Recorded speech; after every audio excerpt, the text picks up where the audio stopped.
ከዛ በስም ደረጃ የመጣ እንደሆነ በወሎ ውስጥ መሐመድ ወደ ሞሄ፣ አሊ ወደ አልየ፣ ሰዒድ ወደ ሰያው፣ አህመድ ወደ አመዴ፣ ዛኪር ወደ ዘገየ፣ ዑመር ወደ ይመር፣ እድሪስ ወደ እንድሪስ፣ መሬም ወደ መነን፣ ዘይነብ ወደ ዘሃብ፣ ኸዲጃ ወደ ኸሩጅ ወደ ኸዱጅ እንደዚህ ያረገ ስማቸውን እንኳን እንትን ይያለ ምን ነው እንደው መርየምን እንኳን ቢተው ተመሳሳይ አይደለም በዚህም አልበቃ ሴቶች ሙስሊም ሴቶችን በባህል ደረጃ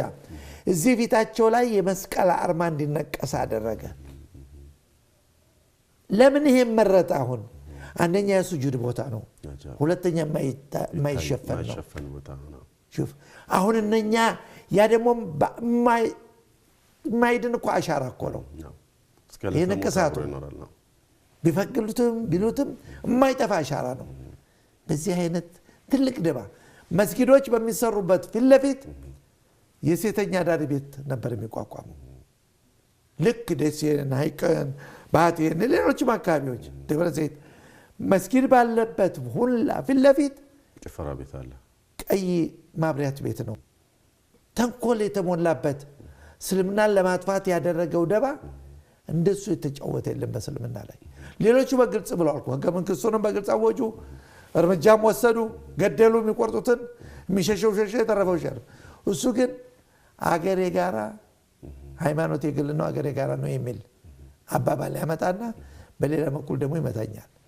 ለዚህ ብሎ በሱ ዘመን እስላማዊ ክልሎች ለረሃብ እንዲጋለጡ ተደረገ 65 ከዛ መጣ 77 ደገመ አዩ ምክንያቱም አርብቶ አደሩና አርሶ አደሩ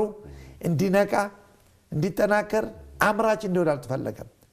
የውጭ ግንኙነቱን ወስዶ ምዕራቡ ዓለም ጋር አቀጠለው እዚህ ጎረቤት ሀገር ኢትዮጵያ ያላትን ጥቅም ወደ ኋላ በመተው ከምዕራቡ ዓለም ጋር ሄዶ ጀርባውን አሰራ ስለዚህ ሀገር እድገቷም ልማቷም ወደ ኋላ እንዲቀር ተደረገ በጉዳቱ ማን ተጎዳ የጋራ ጉዳት ሙስሊሙም ክርስቲያኑ እንግዲህ የኃይለ ሥላሴ ደባ ይሄ በጣም ግፍና በደል የተሞላበት ነበር ያ ባለበት ነው የገጠር ዑለማዎች ይሄ ሁሉ ያለ እየተሰነዘረብን እንዴት ይሄን እስልምና አቆዩት